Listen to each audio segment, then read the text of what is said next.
begin with the Pledge of Allegiance. I pledge allegiance to the flag of the United States of America and to the republic for which it stands, one nation, under God, indivisible, with liberty and justice for all. Thank you, and we will first do some business. I'd like a motion to approve personnel actions. Personnel actions, Mrs. I Novello. move to approve personnel actions as recommended by the superintendent of schools. Thank you. And a second, Mrs. Pineburn. All in favor? Thank you very much. I'd like a motion to approve an agreement with LaSalle School. Mrs. Pineburn. I move to approve the agreement with LaSalle School for student placement for the 2021-2022 school year as recommended by the Director of Pupil Services. Thank you. And a second, Mr. Razio. Any questions or comments? Hearing none, all in favor? Thank you. I'd like a motion to enter into an open session of the Budget Committee. Mrs. Darnolillo. So moved. And a second, Mrs. Pineburn. And all in favor? Thank you very much. I just want to remind you that Mrs. Darnolillo is our budget chair this year. I always refer to her as experienced and full of wisdom. And Mr. Kaur, would you like to begin? I would. Okay. Thank you. Thank you. All right, so good evening, everyone, and again, welcome to our second meeting of the Budget Committee for this budget season. Just to call your attention to some of the handouts here. We have a handout of the presentation, but we also have a handout of a multi-year bus purchase schedule. So if you could make sure that you pick those up before you leave. So again, we are on live stream as well, so live streamers, please email your questions to communication@edcolony.org. And we're happy to answer them. If we can't get to them tonight, we certainly will get to them eventually. Tonight is a very important night. We talk about three important departments essential to the mission of North Colony, and those would be our transportation department, our custodial department, and our maintenance department. We have the department heads of each of those departments, and they will come and they will introduce themselves and they will present their piece to you. Then the maintenance projects will be outlined by Mr. Kraft. We'll go through that process. Mr. Booth, our assistant superintendent of business, will talk about debt service and then talk about Interfund Transfers, and that will be it for this evening. So again, we're going to start every budget presentation here with our mission statement. I'm not going to continually read it to you, but the two focal points are providing for students, providing for each and every student, providing what students need. That is the first part of that mission statement, and it looks at the total growth and development of each and every student. So we focus that work on bullet one. Bullet two recognizes that the service of education is delivered by people. And so therefore, for us to improve, we must invest in our community, our learning community. We have to be a community of continual learning. And so we have to build our capacity to provide that high quality, relevant, and equitable education for all. So when you look at the work that's done tonight, the work tonight is so vital in support of that mission statement. So when we think about it, when a child starts school in kindergarten, the very first person, perhaps the first person they encounter in an official school capacity is the bus driver. Okay, they get on that bus and they go to school. And that's an enormous task, okay, to provide safe transportation to school. And so you're going to get a little bit behind the scenes here in talking about the workings of that department, and that's very important for you to understand. We realized too, during the pandemic, providing facilities that are clean and safe is extremely important. And so the work of our custodial department has always been important, but it has moved even larger in importance during the time of the pandemic. So when we have that essential service presented to us tonight, I think you will also gain further insight into the enormity of that task. And then then our maintenance department. Our maintenance department is responsible for all the facilities here in North County, and that's a lot of real estate. All right, they're gonna go over that. I don't wanna steal Mr. Kraft's thunder on that because he really has done a very good job here of outlining the extensiveness of the work that's done here. But what I can tell you is we have an enormously talented department who is capable of accomplishing so much more that, you know, we really get the benefit of their skill, their expertise in such a way that they are know and are invested in our building, and they also save us from having to contract with outside providers. So that's a bit of context here for tonight. Mission statement and the departments, which we'll see. We also need to take a look at, we're going to begin to take a look at the financial management of our district. And so, you know, we have been involved in a bond project, so we're going to talk about the debt service on that bond project and going back into previous bond projects. And we're going to talk about interfund transfers. Less of a factor of our budget than, say, it was 5 years ago, but still nonetheless an important component of that to serve our overall educational program. Again, the pillars, we'll come back to these again, if I don't trip on this here, but that would be quite a show. We're not doing nursing services tonight, otherwise, you know, that like giving them a chance to really show their stuff. So academic excellence, again, looking at identifying and addressing the continuity of learning, equity, providing opportunities to promote excellence, closing opportunity gaps, social emotional health during the pandemic, extremely important. How do we address that? That is vital to this year's budget. And again, during the pillars in an ongoing pandemic, these are also focusing our work, okay? And how have we learned? What have we learned from the pandemic about how we address those three pillars during this vitally important time? And so again, this is our agenda tonight, the overview of transportation, custodial services, and maintenance. An overview of the maintenance projects we're going to tackle this year, debt service, and interfund transfers. And so without further ado, I'd like to call on our Director of Transportation, Ms. Denise Town. Denise, you can advance the slide here. There you go. Great. Take a seat here and you can go forward. Good evening, everyone. I'm Denise Town. I'm the Director of Transportation, and as Brian pointed out, this is my second live budget transportation, so I am just a tad bit nervous. You're among friends.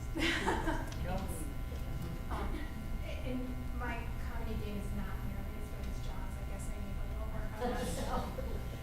So transportation by the numbers. So you'll see that our numbers this year of what students that we're transporting are drastically different than what we had last year. That was 100% due to you know, a lot of children in remote learning and the pandemic. But we're getting closer to our pre-pandemic numbers. About 5,800 students that we're transporting to public schools. Of those, 183 are riding special needs transportation on 12 different routes. This year, we're back up to about 500 plus or minus non-public students. A significant increase from what we had last year.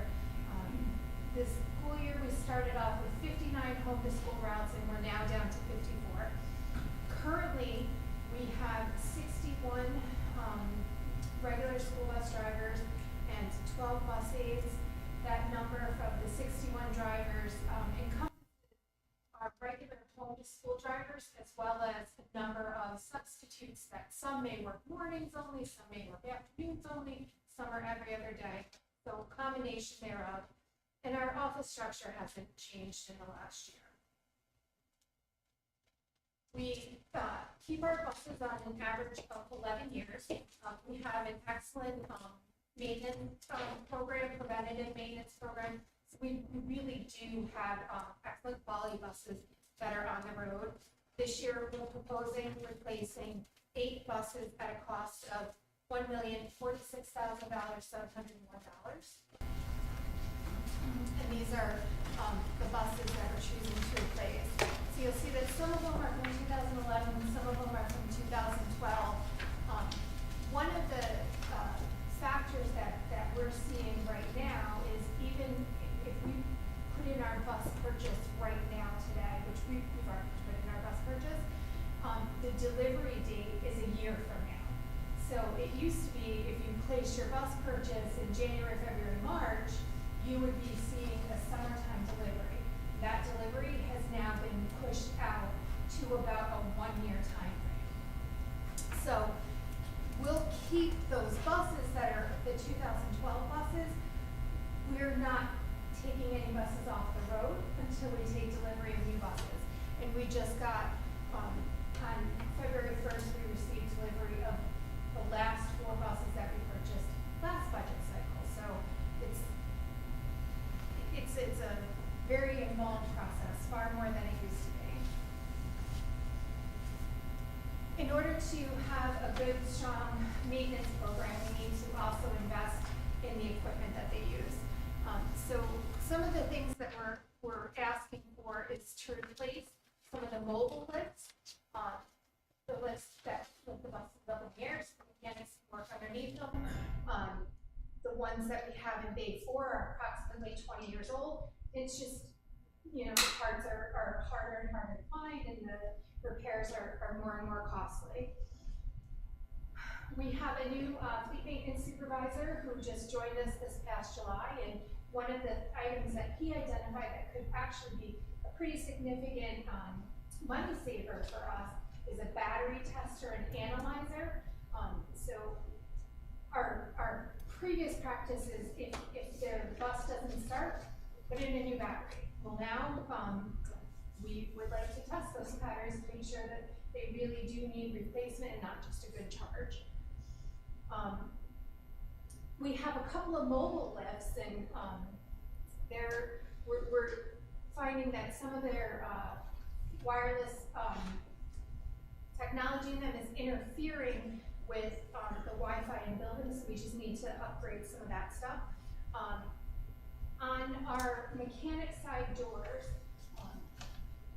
the buses pull up, and the driver, in order to bring them into the shop for maintenance, the mechanic has to get out, walk around the building, open the door, open the man door, open the garage door, get back in the bus. And so we're requesting some remote controls to just make that a little bit easier and quicker for them.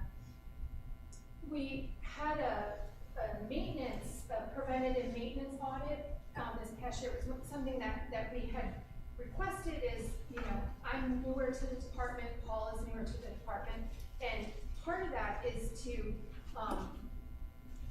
streamline our storage and our parts and our inventories. So we're also asking for some shelving and heavy-duty shelving because the parts are heavy, and parts bins to go along with them. Mr. Gardillo, would you want to stop at this point and see if there are board and audience questions? I think that'd be or do you want to go forward? No, I think we should do it by department. So I will ask the board, are there any questions for Denise? Pam? Yeah. Just, so first, one quick clarification. When you talk about the number of students transported, that 5,800 number, that's the number of students that would be eligible, right? That's not the number of students that are actually transported by bus? So no, that's the number of students that we have assigned to busing. Now, whether or not they utilize the bus, that is sometimes a gray area. Okay, because I couldn't figure out how to make, and I'm sure I'm making some mistake, but I couldn't figure out how to make the numbers work for 54 bus runs and 74 students per bus to add up to 5,800 students. So each bus run, some of them do 2 parts, some of them do 5 parts. So you might have a bus run that is a high school early elementary, a late elementary, a middle school, Okay. and a late run. So a run is the bus leaves the garage and returns to the garage, even if it stops at 3 or 4 different schools worth of kids, okay. Yeah. One of the things that was mentioned in the executive budget was the change in vehicle leasing from the 5 to the 10-year limit. And I don't understand that part necessarily at all, but does that change our calculus as to whether it makes sense to buy a vehicle versus leasing it? Or is that something that's been discussed or will be discussed at some point? I don't know that. Do you wanna, I don't want to speak for the governor, but I Okay. believe that proposal came about in conjunction with the proposal regarding electric buses and trying to move school bus fleets to electric by certain dates in the Right. future. And because electric buses are at least twice the cost in current terms of a diesel bus, I think that's why she proposed to extend the limit So you from can spread 5 it years over a to 10 longer years period to of make time. it, to not impact your annual budget. Okay, I think that was the logic. okay. Does the so we mentioned delay in the delivery, so the buses that we placed the order for now were, like you said, a year out. Does that impact, thinking again about this changeover for electric vehicles, does that impact when we need to start making that decision? If orders go in now, and we usually expect to get 11 years out of the bus, and we don't take ownership of that bus until 2023, that's fine for this year, right? But for next year, we won't have that option again. Does that?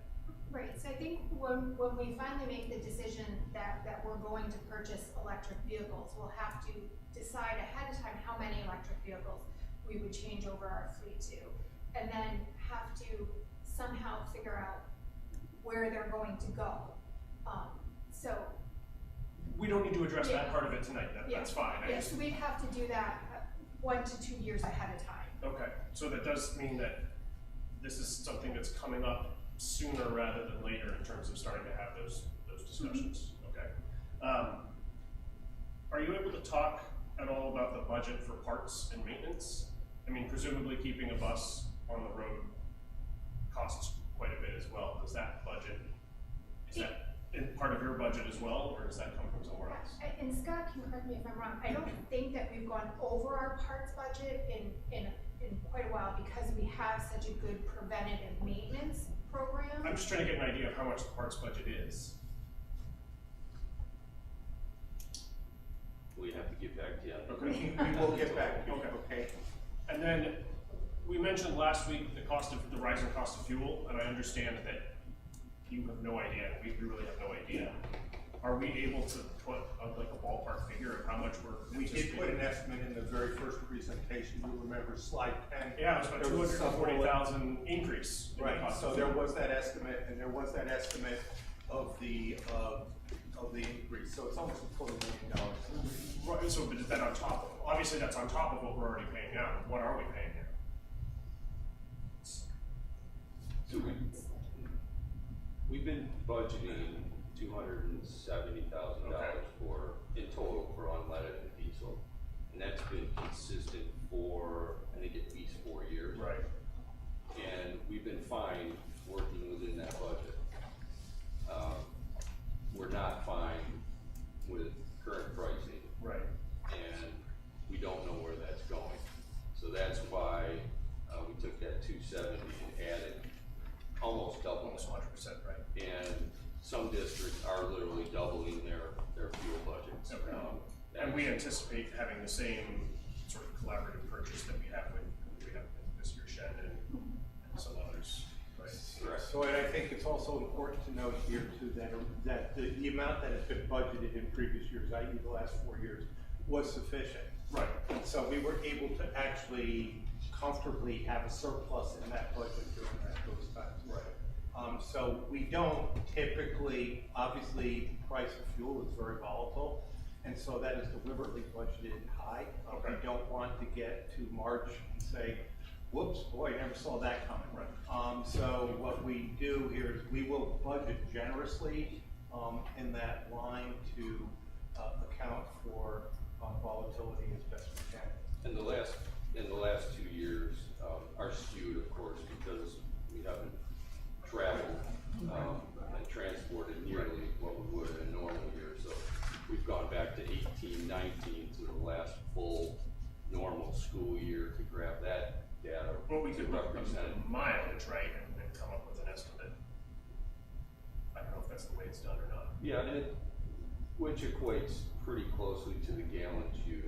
Okay. So that's kind of the last year's worth of data that we've been using to project, and based on current fuel prices, that does almost double budget. We're all feeling Almost. that. Are there, my memory might not be serving me well, but I recall a number of years ago, the transportation department had other vehicles that were not school buses that were used for student transport. Is that still true today? All of our vehicles are technically school buses. We do have a number of Suburbans. Okay. Currently, one of them is on the road every day on a regular route because they pick up an out-of-district McKinney-Vento student. And it just made more sense to do that in a Suburban. All of our other routes, and we have a number of small buses that are special transportation, and 4 other small buses that are not special transportation that pick up some students at Woodland Hills, LaSalle, other schools like that, as well as in-district schools. So what we do, for example, if we're doing non-public students, we pick them up in neighborhoods, and then they all come to Blue Creek as the transfer point. Then from there, they get on the bus that's going to their school. So, for example, the bus that leaves the transfer point that goes to CBA is a full-size bus. Sure. After he drops off at CBA, he goes and does a full Forts Ferry run and then a full middle school run. So, although there may only be a handful of kids on the bus at that point in time, the rest of that bus's life is filled. Okay. So routing wise, it's more efficient to use a big Sure. bus. Okay. And I would think, the best way to think of that is just think of the CDTA Yeah. bus. As the CDTA bus moves throughout its routes, there are gonna be routes that are really packed. And then there are routes that, when we're coming, say, from Skodak or East Greenbush, for example, into the city of Albany, there's going to be a lot less occupancy of that bus. So I think that image also applies really to what we do here as well. Okay. But we're not looking to replace those other vehicles this year or next year? No, Okay. no. I think that's it. That's all I have. Thank you, Sam.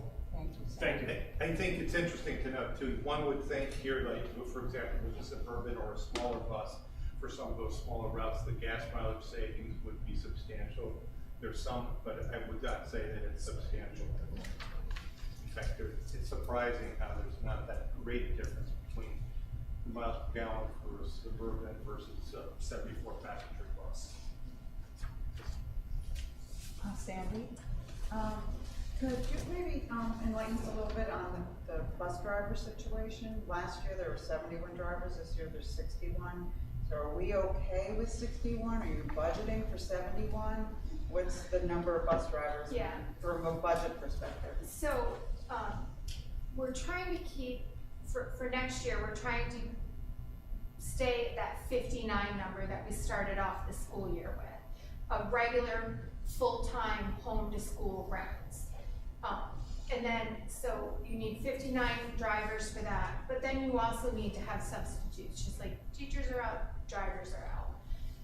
On paper, we have 16 substitutes, but like we said, Bob only works Mondays and Tuesdays, and Joe only works, Wednesdays and Thursdays. And so those people fill in all of the gaps And we've also taken a different approach to covering when there's someone out. So if Kathy's out today and she has a high school, early elementary, late elementary, middle school, and a late run, everybody's gonna get a piece of her pie so that we can make do with fewer and fewer people. Now, we don't want fewer and fewer people, and it makes it easier for everybody if you're appropriately staffed.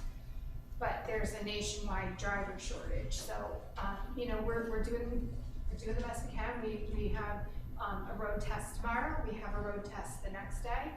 And feels like every time we make a gain, we had a couple of fully licensed people walk in, and then they very soon after walked back out and said, oh, this isn't for me.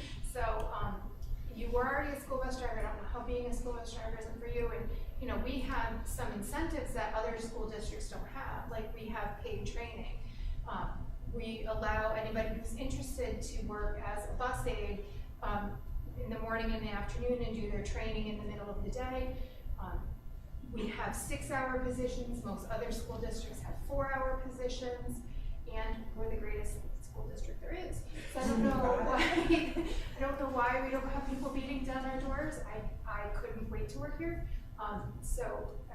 You know, it's tough. We're hoping that as schools are starting to do, like I just saw in the poster on the front door about the play, we are going to put people here with a, hey, did you know the district's hiring school bus driver sign? And we would like to do that at all of the schools that have something coming up to like get parents to go, oh, my little one's going to school, now's the perfect time to school bus. So we're okay for today. Tomorrow might be tough. I think it's also worth noting too that, you know, when we were in the throes of Omicron in December, January, and part of February, you may have seen, and earlier in the year, you may have seen many districts struggling to run buses, canceling routes, and so on and so forth. We did not have to do that here. And that was really due to, there were some days that we were white knuckling it. I'll be very candid with you on that, and that, you know, I would be talking to Denise at an early hour in the morning. Denise would say, well, we're down so many drivers right now, but give me an hour or so, and they would work together, and literally we would piece together the runs and to make it happen, so that we did not have to cut runs during the course of the day.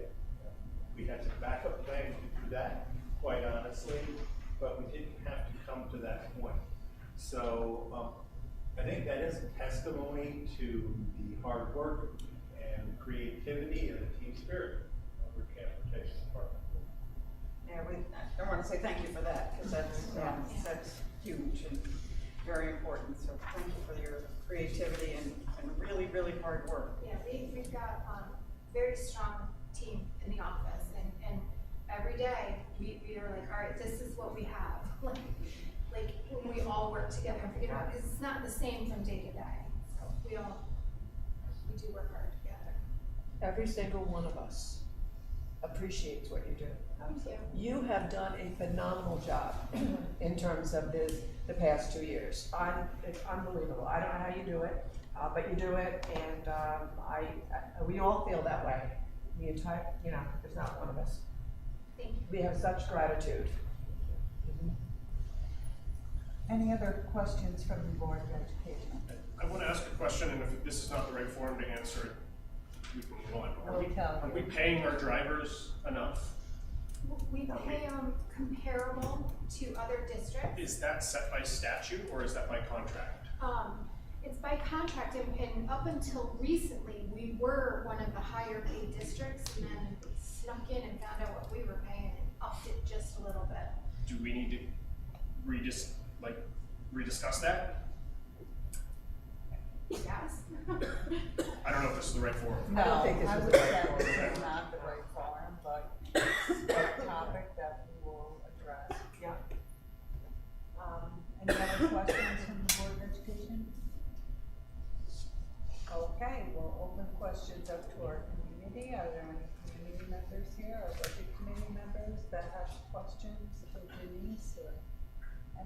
one. Mr. Oakley? Yes, I'm an employee down at the bus garage, okay? I used to be a driver, I'm an aide now. I can't drive anymore. I do train the new drivers coming in. People in the office have done a fantastic job at getting kids to and from school every day. And needless to say, she was very vague about it, okay? They work hard in the morning, they work hard in the afternoon, trying to piece all these runs together. Yeah. I mean, you've got 14, 15 drivers out, and you only have the amount that they have. And the drivers have been great in helping out. Fantastic. Okay? So they have done a fantastic job down there. Thank you. And we agree, and we do appreciate it. We know every day is a new challenge, and you are never, you're always up to it. So we thank you and your department. I just have Justin? one comment. I think they're great. I have two children with special needs and one they two different buses. My daughter in general ed, I don't know how he does it. He's literally there at 8:41 every day. I couldn't do it.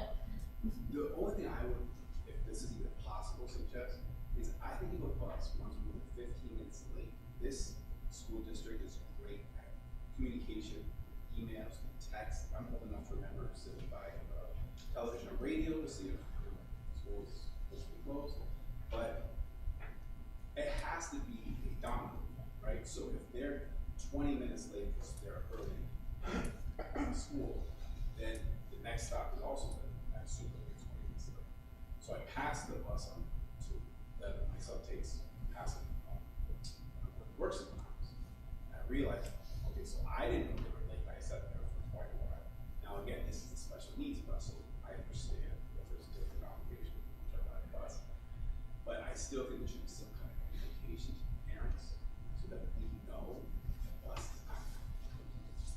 So, you have an app for that, Okay. that we're in the process of getting up and running, and it's a geo-tracking app for parents. Oh, that's great. Is one. Yes. And thank you, Jason, for your suggestion. Mary? I just have a quick question because you mentioned the 10-year lease opportunity, something new that was coming across, and you talked about your current maintenance structure and everything. It sounds like when you have a 2-year plan to, I guess, prepare for a possible electric leak. I just wondered if there was some kind of training for that would have to be, when does that get applied to your budget?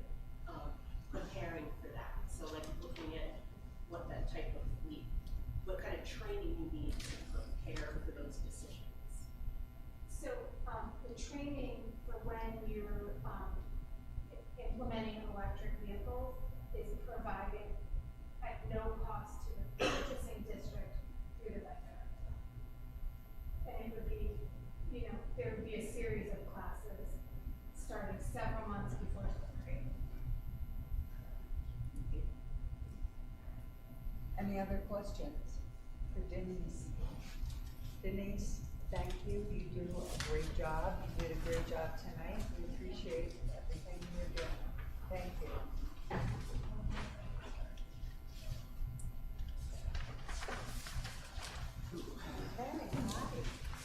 And so this is Mr. Mark Weiner. Mark is our Director of Custodial Services. Thank you very much for having me. Just want to kind of go over Custodial Services. To start off, we have a total of 56 total staff members. That includes 11 of our part-time positions, and plus we also have substitutes in our department as well that we utilize. Like Denise said and Mr. Court said, substitutes and staff have been very hard to come by. It's been, the past couple of years, been very difficult in hiring people. So our custodial department too has been struggling trying to make sure we have enough staff to clean the building. staff have been excellent, teaming up and having to fill the open voids that we've had due to COVID and due to the pandemic. It's been quite a challenge. We've implemented a lot of new cleaning procedures in the district as far as disinfecting and using our hydrostatic electric sprayers, battery operated sprayers for disinfecting the classrooms and our desks every night. My staff are on a schedule for that, for cleaning the desks, the high touch surface areas and the desktops and whatnot every single night with those hydrostatic sprayers. I have tonight here my secretary Pam DeBacco. She's here with me tonight. She does a lot of the work too for the building and taking care of all the building for the district. And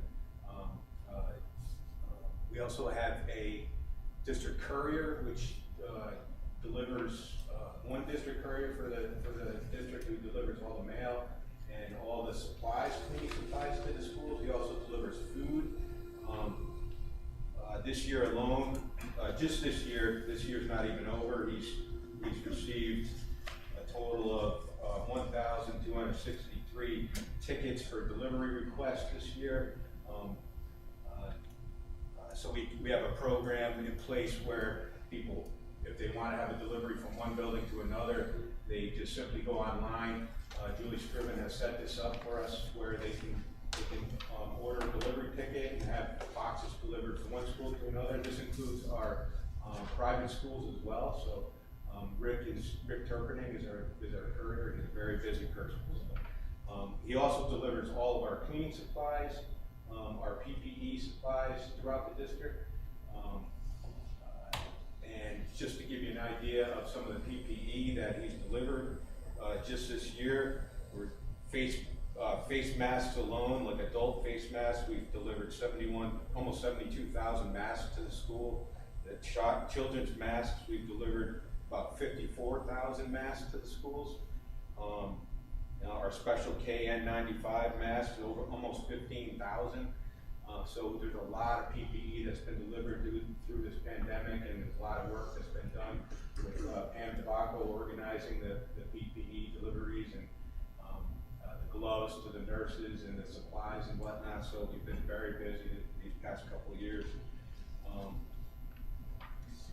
We have 12 buildings that we take care of, 8 school buildings with roughly 1,029,000 square foot, four additional buildings like the bus garage, the maintenance department, Goodrich building, Maplewood Annex, which is the warehouse for our custodial department. That's another 88,290 square foot that we maintain. Our benchmark is about 32,200 square foot per custodian.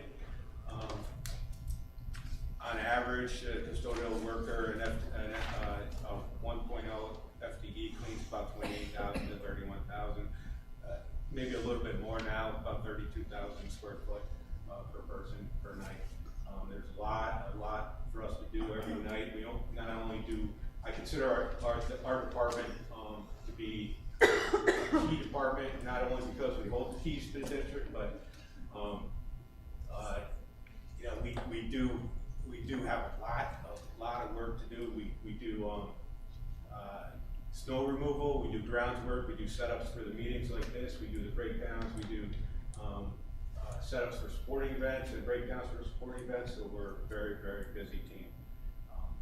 And I'm very proud of our department. I think we do a very good job. We agree. Thank you. So with that being said, we have equipment for the custodial department that needs to be replaced or purchased every year. This year, I'm looking at a leaf vacuum for central office. That's about $1,700. I have 3 floor scrubbers that we're looking for the high school, one for Shaker Middle School, one for Bout Hills. They're about $10,300 a piece. A tractor as a replacement for the tractor at Bout Hills Elementary School. That's about $14,000, and then when you tack on the snow blower attachment and the mowing deck, that's another $4,000 for that. So this is all equipment that needs to be needs to be purchased that's new. So here's kind of the replacement program that I have in place for our equipment. The floor scrubber for Shaker Middle School, that would be a new additional purchase for the middle school. The square footage here has increased quite a bit at the middle school, so they could actually use about 2 or 3 more floor scrubbers, but we continue to use our floor scrubbers, even though we purchase new ones, we continue to utilize them until they cannot be used anymore. We are very good at our maintaining them and using them until they pretty much are rusted out, they can't run anymore. So they do help out our department a lot with the cleaning and the disinfecting.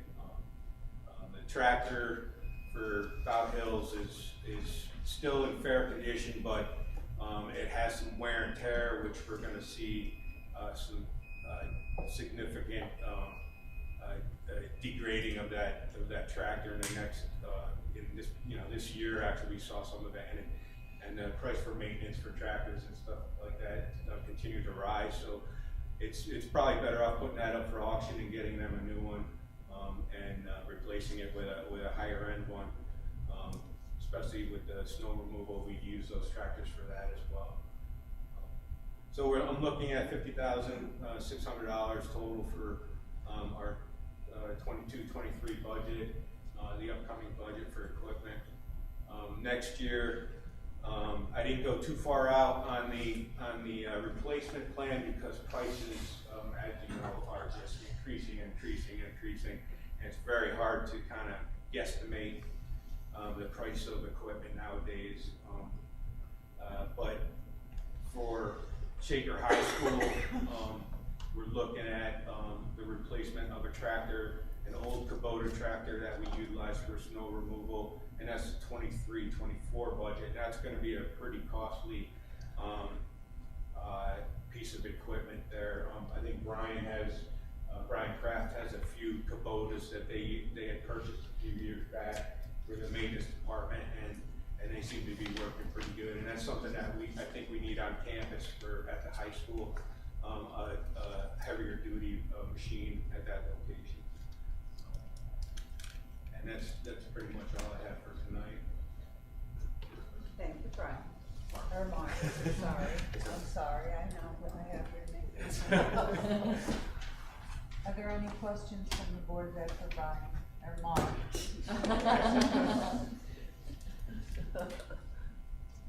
No? Just a curiosity question. You've got 28 custodial workers, 2 custodians and 1 cleaner.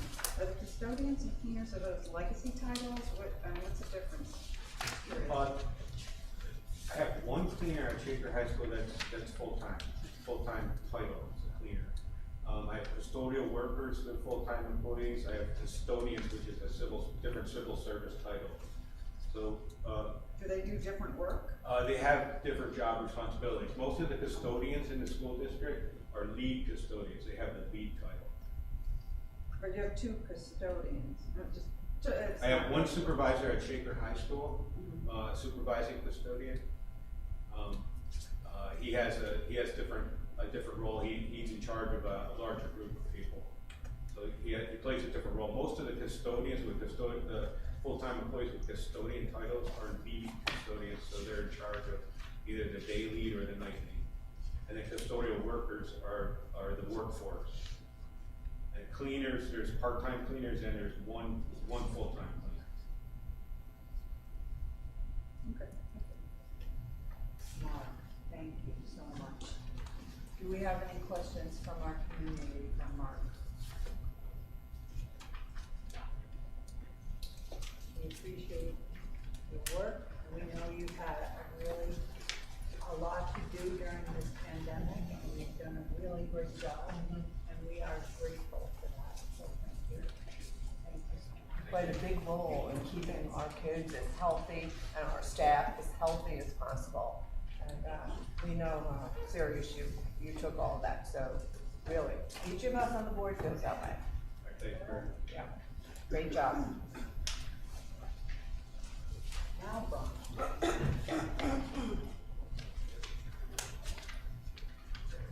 And so overviewing the maintenance department is Mr. Brian Kraft, who is our Director of Facilities at North Colony. Hi, how's everyone doing tonight? I was kind of excited.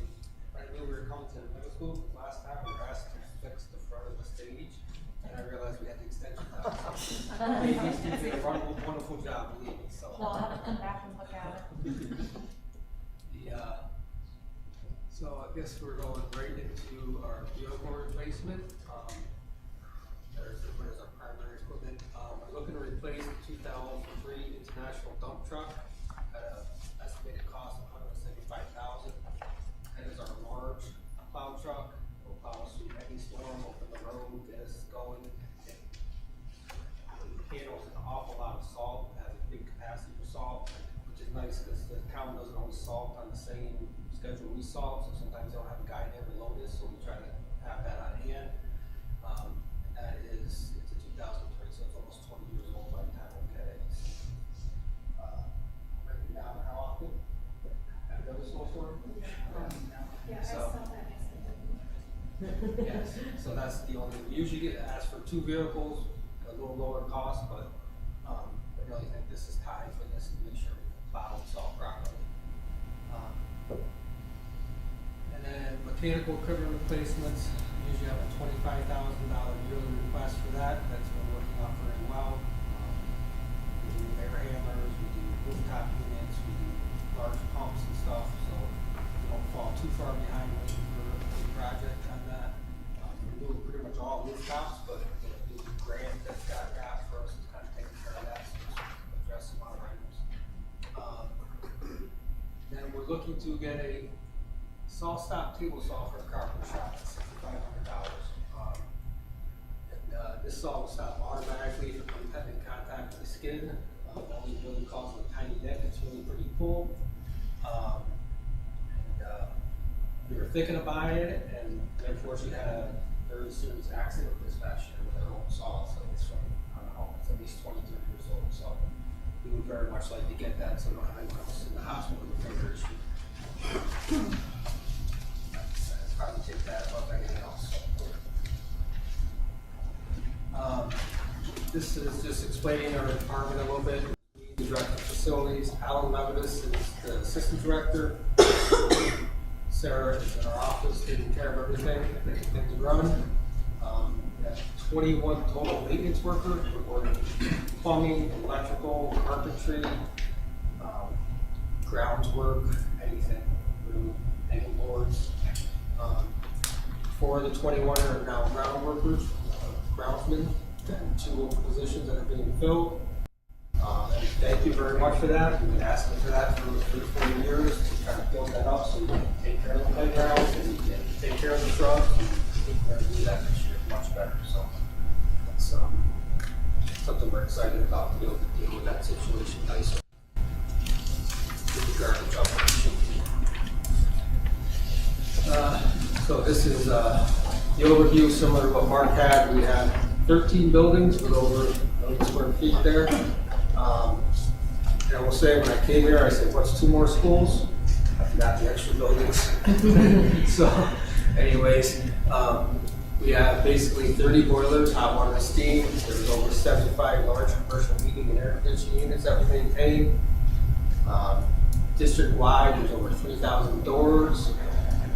Lock sets and hardware codes. There's over 4,000 plumbing fixtures, 15,000 light bulbs, over 30,000 electrical fixtures and components. And a filter change out we'll come up with is 1,250 filters basically 3 times a year. So that's a huge thing that we do. That takes a lot of effort. And count 284 acres of property. I have to adjust, I've already lost some of the additions, but 8 playgrounds, 20 paved parking lots, 21 practice and playing fields, and over 5 miles of fencing.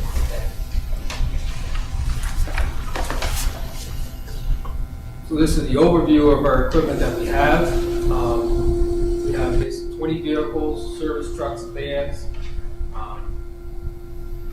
a dump truck, and pickup trucks, and then international in there as well. That noise is the elevator, by the way. It's not even this program. It took me a couple times to figure it out. So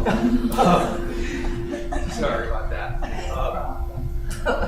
We have 12 plows, 7 commercial mowers, 6 equipment trailers, 3 field tractors, 2 backhoes, and then over 25 specialized piece of equipment, attachments, fuel graders, ride-on gate machines, aerators, forklifts, core and deep tight aerator, fuel rollers, top dresser, park benches, some of the turf vehicles we have. We also have equipment, with a piece of equipment for the turf field to maintain that properly.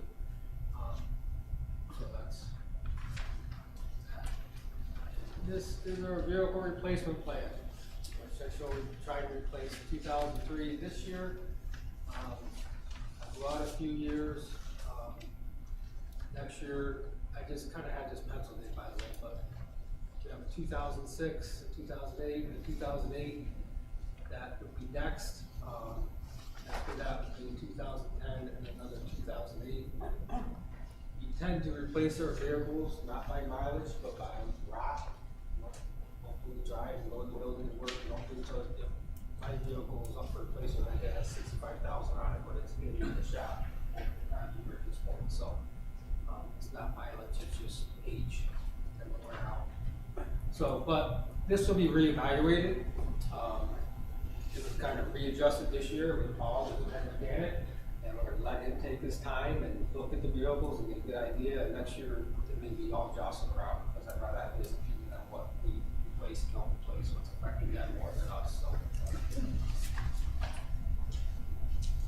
then our equipment replacement plan. This is more of our grounds equipment. It's called. I showed nothing for this year being requested. We've gotten some decent amount of equipment over the past couple of years to upgrade stuff, which is nice. We also have a new grounds working supervisor, Todd, who has just started about 2 months ago. And again, we're gonna let him go through. I'm not gonna buy a piece of equipment and have him say, you know, we bought this or that old thing that we tried to replace is really very nice and I like it. So we'll let him evaluate what goes on. The only thing for next year, we do show a component turf vehicle for 30,000, which that one's in 2005, so it's kind of up there in age. And we do get a ton of use out of them for the fields. We have one with a salter on it, which helps us do the sidewalks in middle school and high school. We got just drive around every day and make sure it's done, so they're very helpful. Maintenance projects. So just playground services, this is pretty much wood chips, which we've been really pushing hard and we're starting to get there on. It's 30,000, we do that every year, we request that.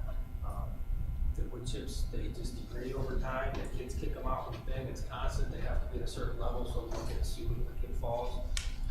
Parking lot striping, $6,000, that is primarily for paint, a little overtime because we can't paint the lines during when school's open, but we started that last year and we did more than we're supposed to. We did like 3-4 schools. We got some of them done as well, just relining it, which I was getting quotes for 4,000 to do one lot.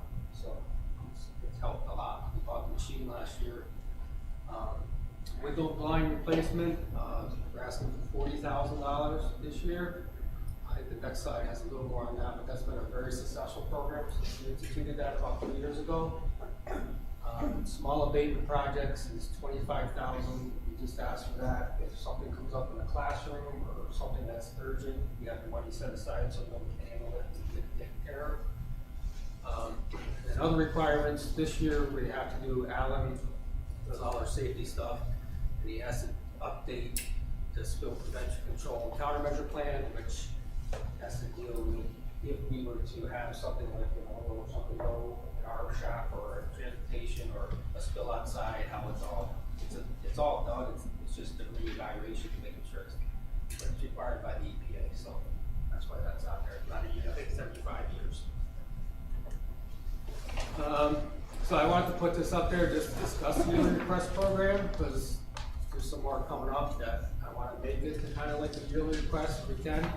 The window blind replacement, we started talking about that 3 years ago. That was the first one, and it came from me and Mark talking and going to the plan with Scott because it was such a huge issue. We didn't know what to do. Every school needed blinds. And I think we you know, it's kind of grown, but we started at 20 to 30,000.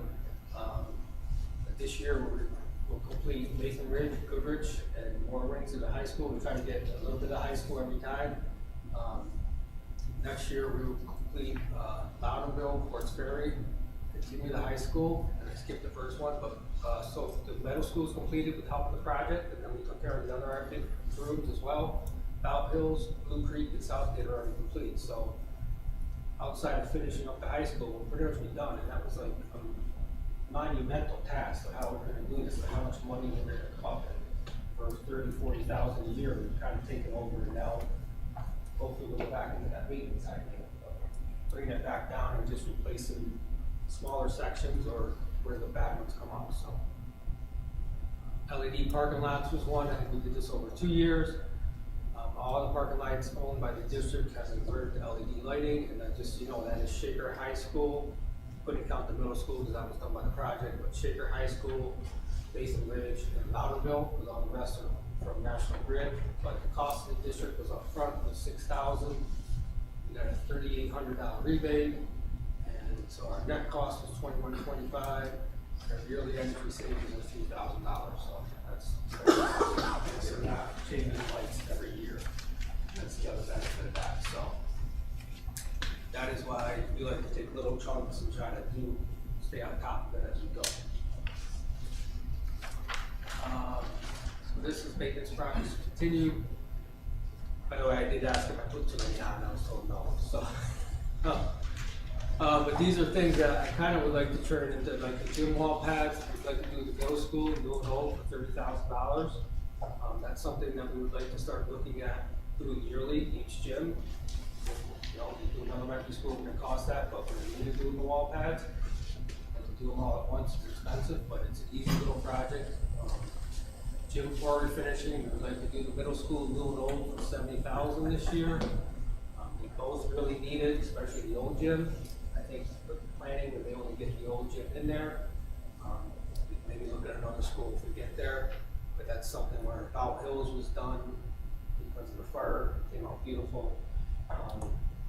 And there's one or two other that are pretty nice, but really we're at a point when at least 3 or 4 of them, they should be getting done. By the time we make it through all of them, then the other ones will be ready as well. So, Shaker High School, C103, 104, 105, drop ceiling replacement is $12,000. I know we keep talking about the project coming, but that's an extra, drop ceiling is just expensive beyond belief when you start. I don't know why they're so expensive, but they are. Those rooms are just, they're embarrassing, to be honest. So we wanted to put them in there, get that done. They've been pushed off waiting for the project at the high school for years. And we'd like to make all these yearly requests programs so they incur and make the need. So with the ceiling tile replacement, you know, $20,000, $30,000, that's like one hallway. That's all it is. So if you have real bad hallways, it'd be nice to be able to say we can do this and then still fix the things that we fix daily anyways without neglecting them. But that's the thought process on that. More. The security alarm grades at the high school for $10,000 that we perform primarily with our staff. The vendor would just do the final install of the devices and the programming. All the other schools in the district at this point have had the security alarm systems upgraded to newer systems, and this is the last one. We do have a couple issues. The receiving door at the high school is estimated at $12,000, which is shocking for what it is, but that's the prices that are coming in. And that allows the custodial department to have the door down, allow breeze in, and also lock for security, so they're not opening the door and have it, you know, an unlocked door. The middle school freezer door, we would like to get replaced at a cost of $6,500. That needs to be done, right, Davis? That's a statement that's true, maybe. Yes. It's very young. It requires a rubber mallet to open at times. Yes.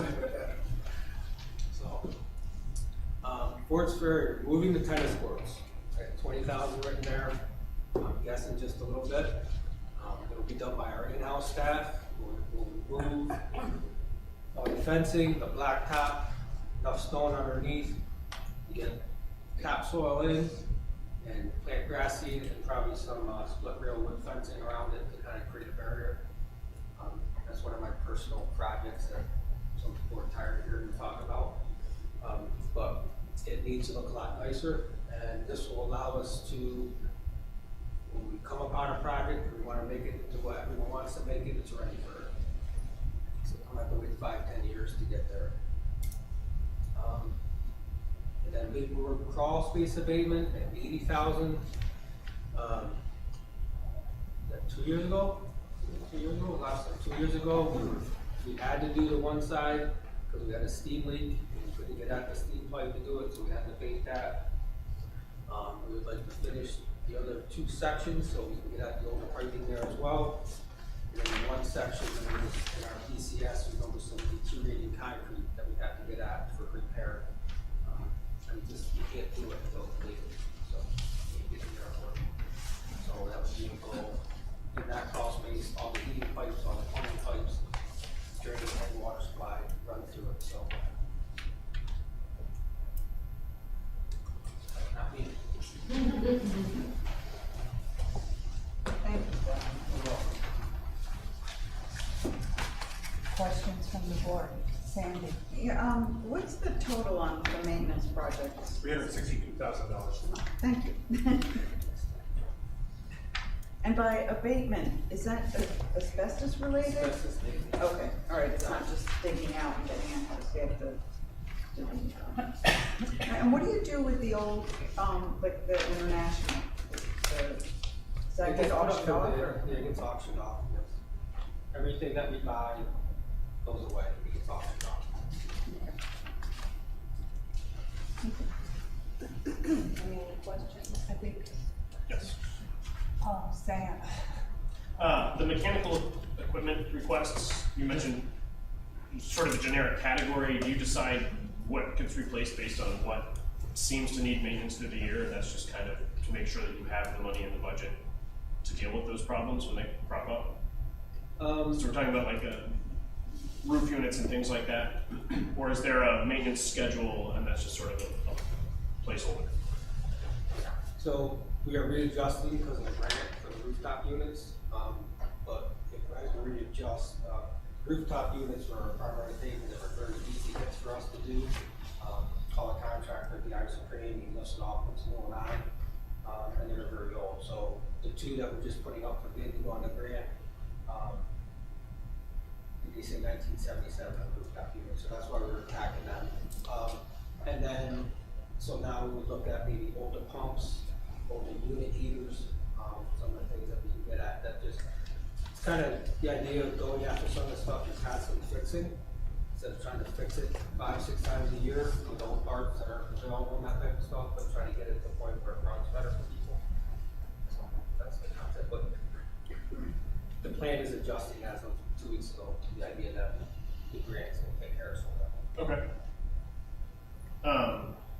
And then the budget for the window blind replacement, is that just parts because your team is doing the work? No, it's installed. Or is that includes the installation? Okay. Yep, and I forgot to say that, really, I get to stand up every year and talk about it. I get to make sure I don't spend the money in the budget until we have a PO.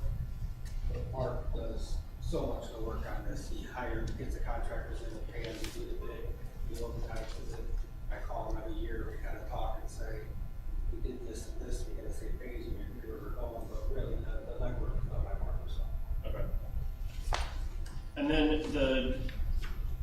I guess it's the previous slide, but the gym floor, the gym pad stuff, when you talk about making that a yearly request, is that to like rotate through different gyms in different buildings each year? Okay, so it's not gonna be just the high school every year. No. The idea would be the middle school is diverse one that we can see right now. We have athletic competitions there. Let's take care of it. And then let's go to some of the other gyms that need help. Louderville's one that needs a little bit of help, but there's a wall pass. And then the goal is to just have sort of a more level maintenance budget so that stuff gets taken care of before it becomes a problem. Yeah, that would be the idea. Okay. Thank you. And I think, there's a couple of things to be distinguished here. Okay, so the maintenance projects generally, are not able projects. Okay, There's something called the Building Condition Survey, which is required by the New York State Education Department. I know Brad mentioned that. That's something that was approximately on a 5-year rotational scale, and then there's different ratings, okay, for each of the major systems, and then there's recommended maintenance or replacement or the like. That's much more substantial, and much of that can be aidable. So, you know, typically those school districts go out with bond projects for $25, $30 million to do that routine work. So I think, you know, these are literally yearly maintenance projects that should be done. So I think that's an important distinction to be made. I think the other thing too to note is that our maintenance department is highly skilled. And I think there's a couple things to note that, yes, they do this work. Mr. Kraft also was extremely important in the building project process. And he was responsible. Yes, we had construction management. We did need that for the volume of work that had to occur. But Mr. Kraft kept construction management accountable. Okay, and that was very much a full-time job. I'll give you some examples of the work that our maintenance department does. So if you go to the high school, you'll go into the entranceway to the high school, and you'll note a fitness center off there. And I think that fitness center is unique among high schools in the area. I see Mr. Stein is in the audience tonight, and that was really the thought. So Mr. Stein and Mr. Statlander, who approached our maintenance department, and our maintenance department, you know, we have the talent and the ability to do most of that construction, literally saving taxpayers millions of dollars, and also effectively converting that facility over the summer so that kids could actually realize the benefits of that program immediately. So I think that is really just a sample here of the work that you and your department do, Brian. And I think, you know, we're very thankful for the work that that department does. And Mr. Chamberlain, that you work very closely with Mr. Kraft on the building project as well. And that there are many projects that will be contracted out, but we do not do that because we have the in-house talent for the public task. So we're very grateful for that. Thank you.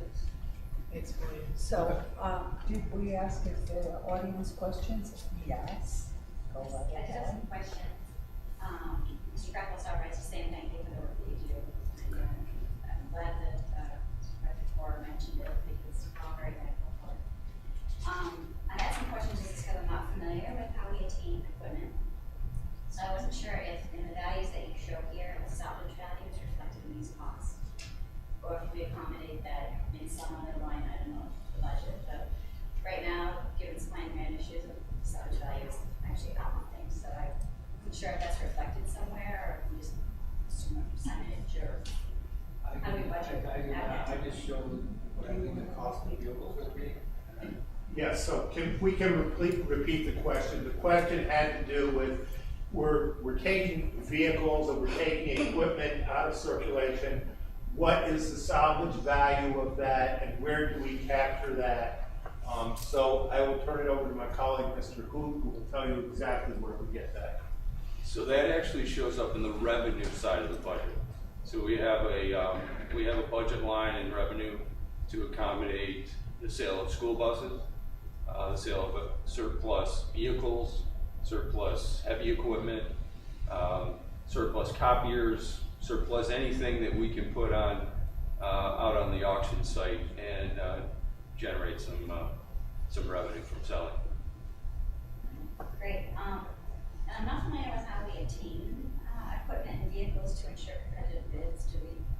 Is there a process the school follows? Like, do you get through polls to make sure that these are reasonable, or do you just, if it's Joe's brother who died, like, I just wasn't sure. We must have a process. No, there's a lot of rules because people need to do that.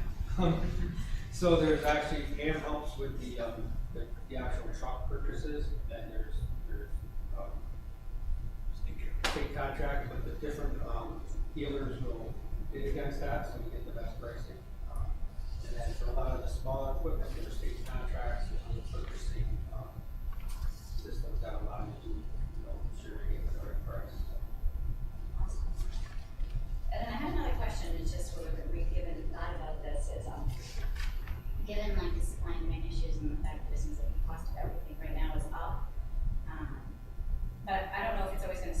this way, so I wasn't sure if we'd given thought as to kind of taking a step back and asking, is this now really the time to buy? Now, obviously, when things break down and you're like, we need this piece of equipment, you gotta buy it, even if the costs are high, it's, you know, just timing steps. But I know, like, when it comes to vehicles, where people are like, oh, my vehicles every 3 to 4 years, but right now, when they're getting 10, 20K over, I'm like, okay, we're not gonna buy a vehicle this year, we'll push that out to next year, so costs go back down. So I wasn't sure if we did the same kind of thought with our equipment and us or any of our major purchases like that. I think this change occurred after my thought process of how we were doing things. You know, quite honestly, is I think I requested that Scott or Joe or Kathy say, not this year, wait, and that's what we do. If it continues, we probably will, but it literally, like 3 months ago, when I was thinking about some of this stuff. Gotcha. And I also think too, you know, there are essential vehicles, say, for example, the dump truck in a snowstorm. Right. You know, again, we talked about white knuckling some days during Yeah. COVID with, you know, getting enough drivers to drive. I think that's also applicable from snowstorm to snowstorm. So we did not have, you know, the blockbusters that we had the last 2 Decembers where we had in the vicinity of 2 feet of snow. But if that goes down, that is a major problem for us. So I think, you know, these vehicles are, some of them are essential. And that truck is, we've gotten a lot of life out of that truck. As you can see, that 20 years is a long time. So, you know, we do have to weigh that out. There is a sense of urgency. But that is a great question. And I think, you know, I don't know what the lag is with state contract, okay, if they're going on old rules and there's a lag time here. So in some cases, it may not be such a bad time to buy, especially if they're using dated pricing. Right, oh, most definitely. Yeah, I think that, you gotta take into consideration too, that a lot of this stuff is really, it's hard to get right now, so it's gonna take time to get equipment. So I know like some of the scrubbing machines are gonna be like 8 months to a year out, so. You mentioned the scrubbing machines. I noticed a couple were replacing that are like 2011 and one's like 2001. You got like 10 straight years at one. Yeah, some of them can last a while, some of them can't. But, you know, we end up replacing like batteries and stuff and doing minor maintenance on the equipment. Try to make them last as long as possible. Gotcha. Some And the don't last last as question I long. had was about the tennis courts, only because my son plays tennis. So is the district as a whole losing a certain number of courts, or do we build courts somewhere else to make up for the ones who are there? So, Fort Ferry, we're not losing any tennis courts, I'm not active tennis courts anymore. They have deteriorated over time, and we don't put the nets up anymore. The surface is no good, the fencing is no good. It's pretty ugly, honestly, I almost didn't make the position because I drove around and I saw those tennis courts. That's why I talk about it all the time, because I was like, what is that? So, and it's a public, I get phone calls every year about that. So, But a word about tennis courts. So between this building and the high school, we have our new tennis courts that were sold as part of the bond project. And I would submit that they are the best tennis courts in the area. Okay, so And it's for even a high that school probably, facility. if you had lived near And Fort Mr. Ferry. Steiner, you can contest that if you Well, will, but I think that's the truth. I agree with you, but the other piece of that too is, you know, now that as we are, you know, coming out of COVID, hopefully continue in that direction, that, you know, later on in our budget series, you know, one of my requests is to add levels of tennis for the middle school level. And our tennis coaches, in conjunction with the town colony, are expanding the summer tennis program as well. So we don't want those just to be tucked away here for, you know, PE and varsity tennis purposes. We're really looking to expand it. We can expose, you know, those facilities to them. That's great. They're really great facilities. Yeah, if we have newer courts, maybe we just don't see any usage at Fort Ferry because people don't want to travel a couple extra miles. I just don't think the Fort Ferry tennis courts haven't been used in probably, I'd say conservatively, a generation, defined as 20 years or more.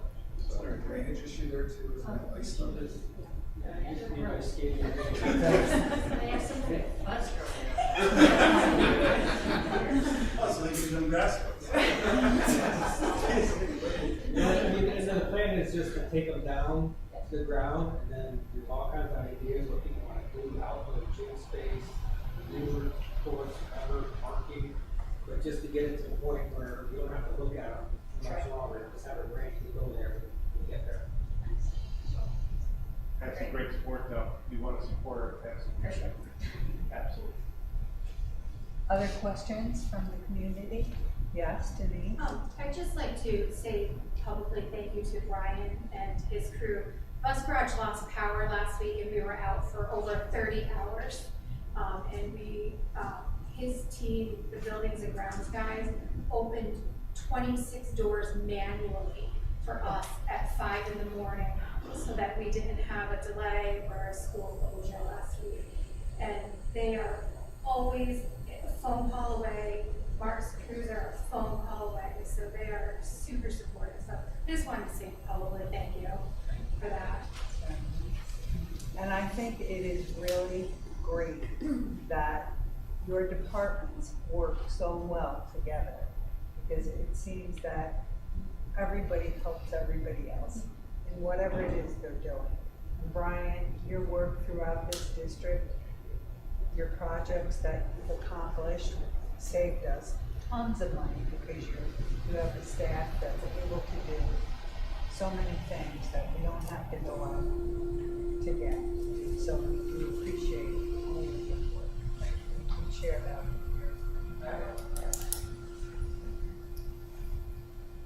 Okay, so. Good debt service, Brian, while you're there? No, you do the math.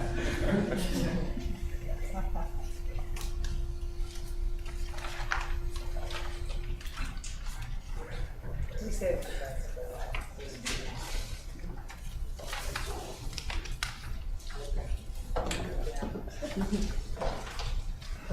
So the story of debt service right now is really a story of old and virtually brand new.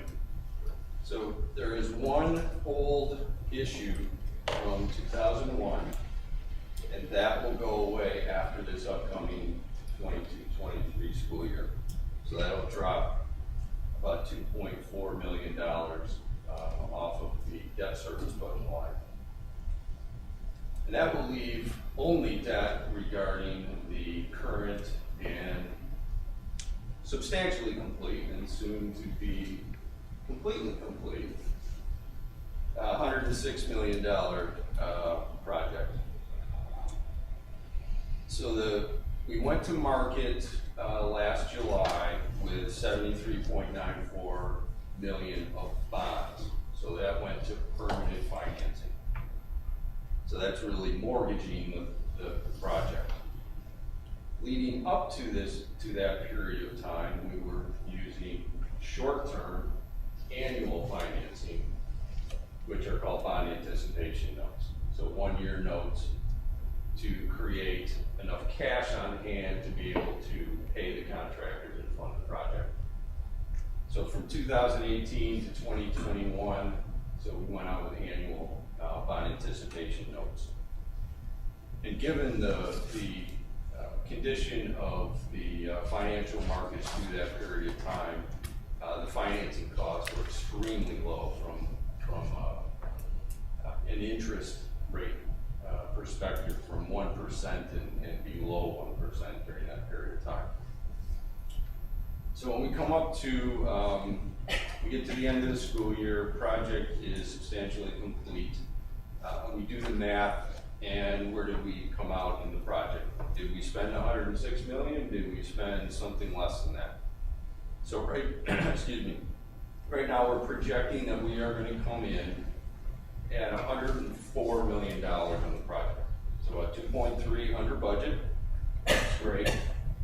And we've already gone to the market with 73 million. We'll go to the market with a little more than 26 million come July of 22. So those two bonds add up to a little better than $100 million. So you might ask, well, where'd the other $4 million come from? And that comes from principal pay downs on the bond anticipation notes each of those years leading up to permanent financing. That's the math to get up to the total $104 million we're projecting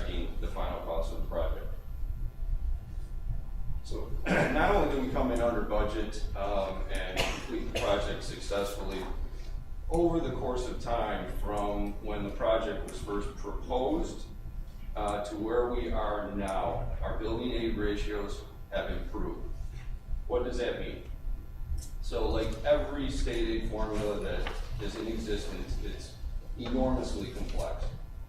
To try to use it in simple terms, if our building aid ratio is 80%, if it's fully aidable, we're only subject to 20% of that local share, if you will. Debt service minus the building aid brings the net local share that ultimately affects the general fund budget. So we're up to 86.8% on a huge portion of this project. Better than 80% of the project is at that enhanced ratio. And that's a result of the annexation.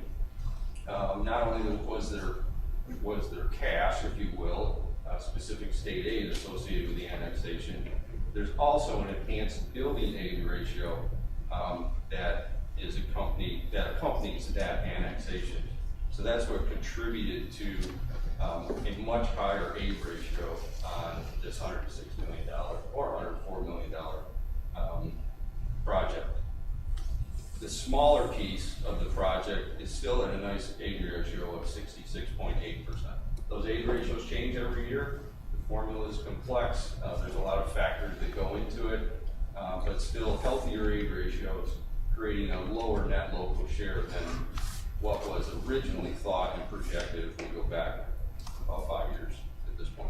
I think, just to interject here at this point in time, so when we went out with the bond project and when the voters approved it in May of 2017, at that point in time, we were projecting on the enhanced portion of that. So the enhanced portion of that was the part that we could get to state aid and get approved prior to June 30th, 2018. Because we had a 10-year window. We annexed Maplewood in June 30th, 2008, and it was completed, the 10-year window ended on the 18th. So we were able to get the aid, okay, on that big chunk that we talked about, which primarily did the funding for this building here and its additions here.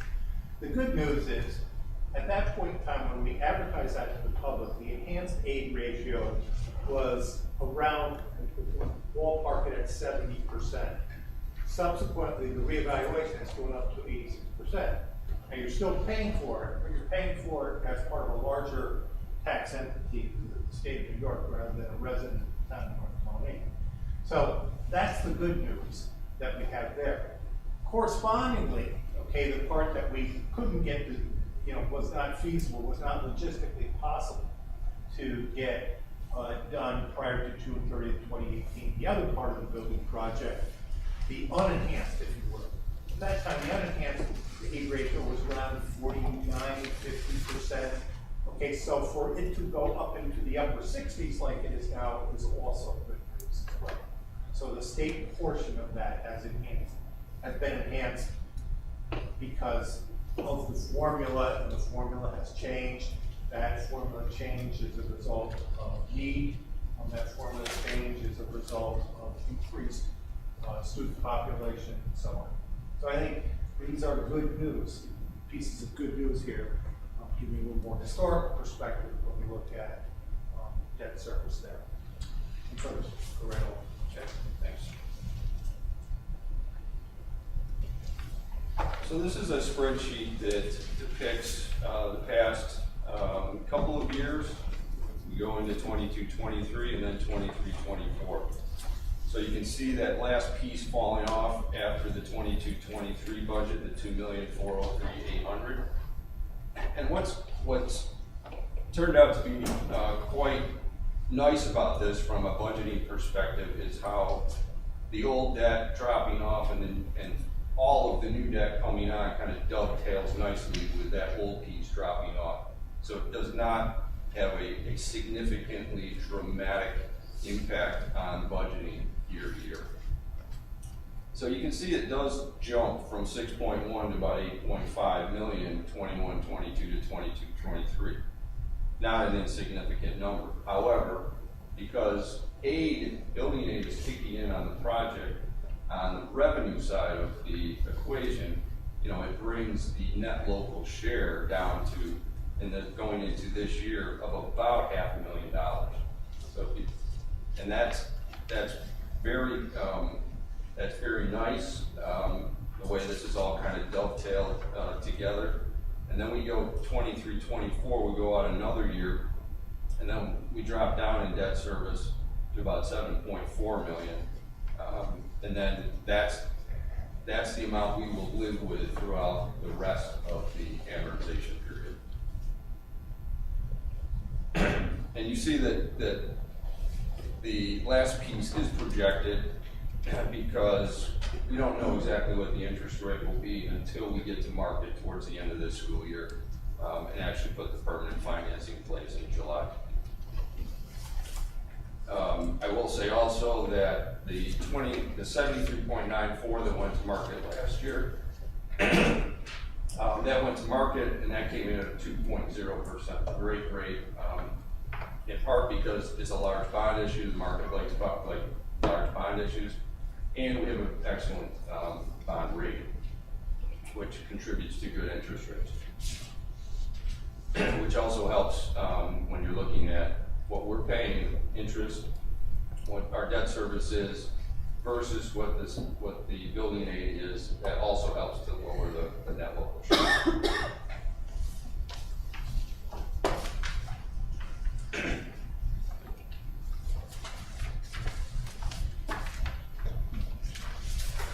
Let me transition to a few items here we call Interfund Transfers. And a school district's accounting system has a lot of different funds. What we talk about here for the budget and the budget that the voters vote on is a general fund budget. But we have a lot of other funds that are in existence. So we have capital fund, we have school lunch fund, we have special aid fund, we have federal funds. So the capital fund transfer historically was used for cash construction projects, if you will. Those were in existence from about 2006 through 2018. Then we haven't done any cash projects during the $106 million current capital project. And that will continue to be the case going into next year. Transfer to school lunch fund. It's a little bit difficult to predict what this looks like. School lunch fund programs are their own separate books. They need to stay, thanks sir. They need to maintain positive fund balances.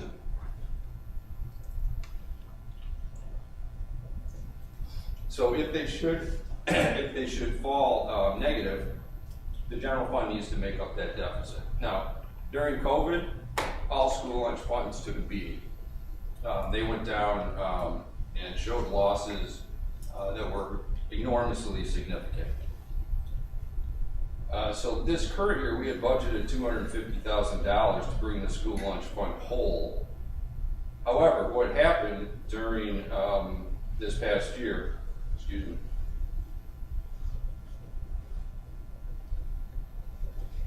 is the federal government, as part of COVID funding, made school lunches free for all.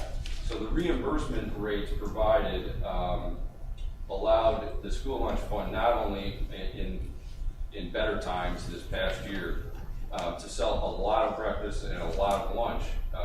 They were done so at a higher reimbursement rate than we would normally see, and for all breakfast and lunches served. So that's allowed the school lunch fund to dig out of a pretty significant hole and get on the positive side going forward. So we dropped that down quite significantly at this point, from 250 down to 50, still to be somewhat conservative, not knowing what the environment is going to look like going into 22-23. What we heard about a week ago was that we do not believe the free-for-all is going to be going forward into next school year. that was not part of the most current budget that came out of the Senate in Washington. So in that case, that's why we're leaving conservatively the $50,000 in place. Transfer to special aid fund, that happens every year. This is a typical practice for all school districts. The general fund is responsible for 20% of the summer special ed program. So that's just an estimation, and look back historically, what does it cost to run the extended school year program for special education, and simply do the math and come up with about 20% to budget in the general fund to support that program.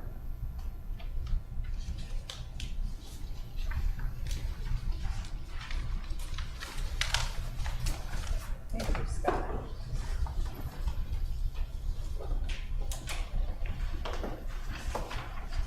Does the board have any questions?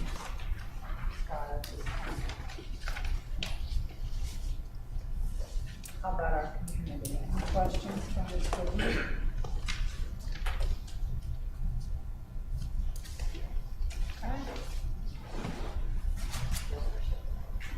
Okay, great, thank you. So Ms. Niels notified me that we didn't have any questions from our online viewing audience. Ryan, do we have an online viewing audience? How many people do we have? We had, And again, so I think we have tenacious 10 who are out there, part of our online group here.